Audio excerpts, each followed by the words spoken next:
Can I help you?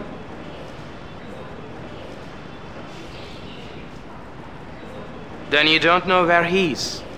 I have called everywhere, but no one seems to know where he is. The whole family is concerned. First Emre, now this.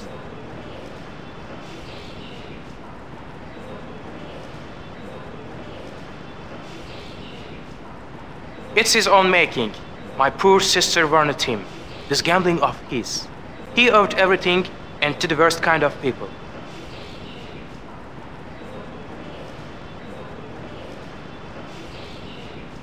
It had everything to do with it.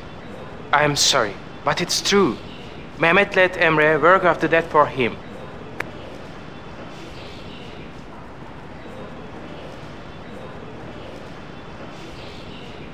But I don't know. Nobody knows.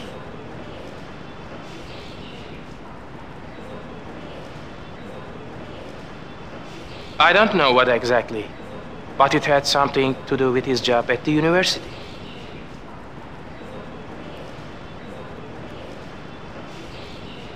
No. Take your question somewhere else.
You like that one, Emre, too?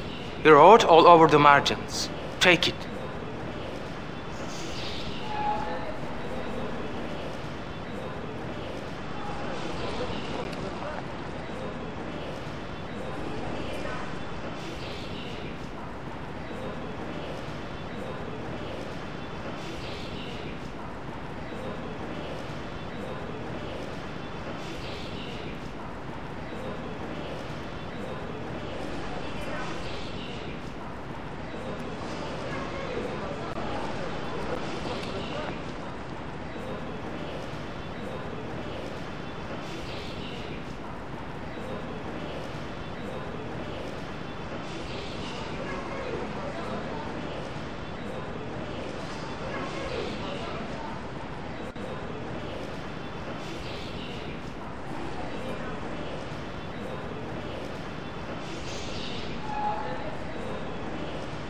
Güle güle.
The city of peace. Ephesus, of course. The name comes from epis, the Greek word for bee. Very symbolic. The bee stings its enemies, but produces an abundance of sweetness. There are many ties there, to Greek mythology and Alexander the Great, of course.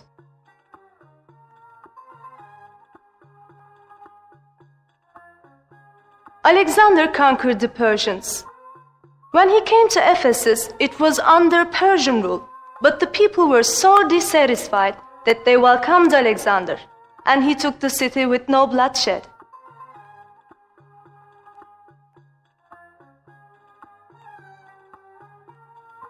On the Aegean coast, it was a thriving port for centuries, but slowly the sea moved away from it. That's what saved the city for archaeologists. There was no great battle that tore it down. It was simply abandoned when the water left. How is the article coming? Were you able to speak with Jeremy?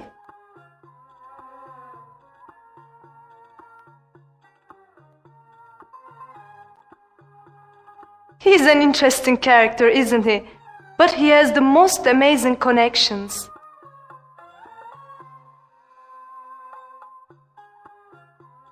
Jeremy is the sort that gets in touch with you.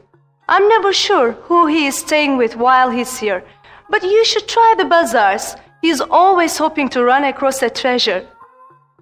If you are interested in Ephesus, you should look at our Alexandrian exhibit. We are very proud of that collection.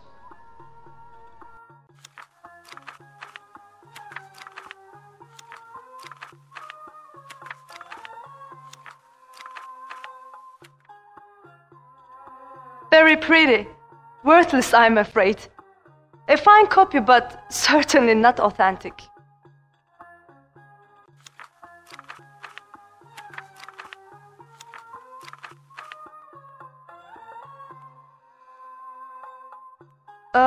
Greek bronze. We have hundreds of them in the museum vaults. Items like these were used as temple offerings. You can't take that out of the country, you know. Turkish law forbids the removal of antiquities.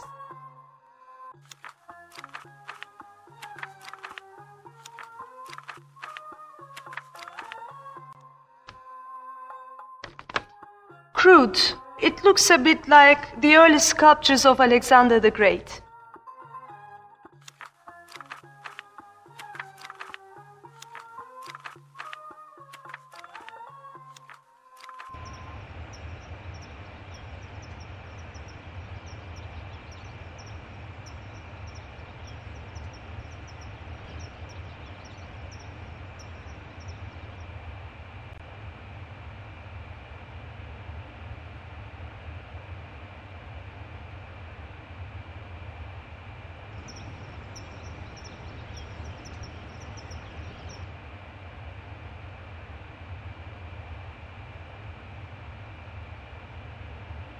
Hello again.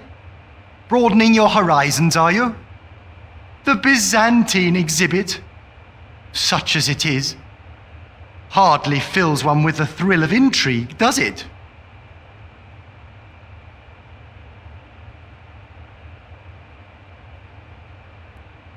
Nothing remotely that interesting, I'm afraid.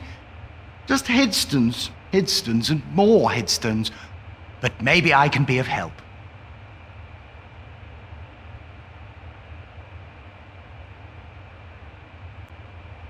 You know, Emre Bahis asked me that very question.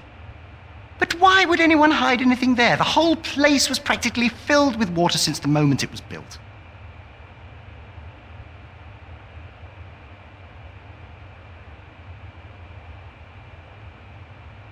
Well, they never really belonged together. Justinian scavenged them from nearby ruins. Sort of an ancient recycling scheme. I suspect he got a vicious little thrill from cannibalizing his predecessor's great works.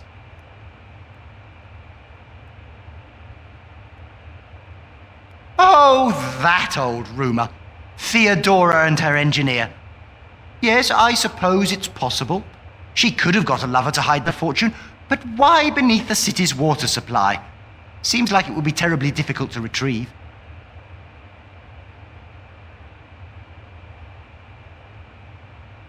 Well, yes, he did.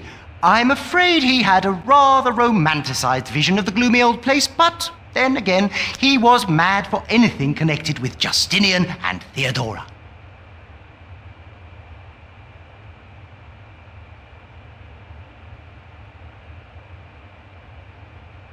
Possibly. There are 336 columns down there, you know. You'd really have to be more specific.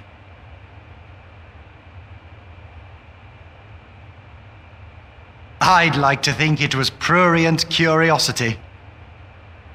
Theodora was a notorious prostitute before she married the emperor, you know. But Emre never seemed terribly interested in the gory details. Just went on and on about ceremonies in the Hagia Sophia. Consecrations. Commemorations. Totally obsessed.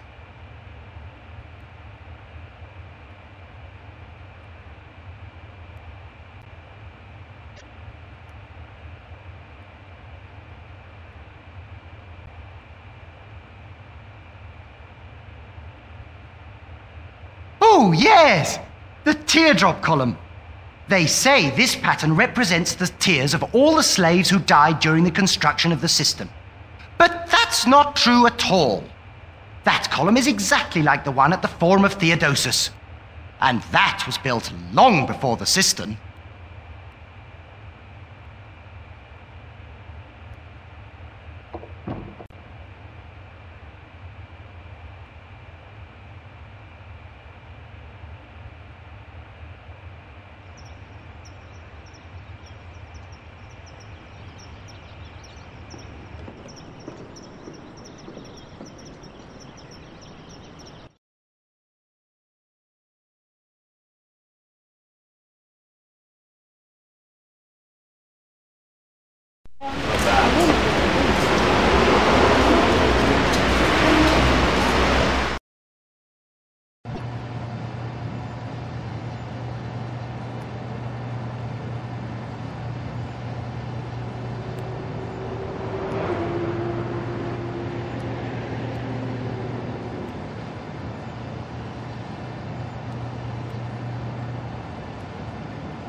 What?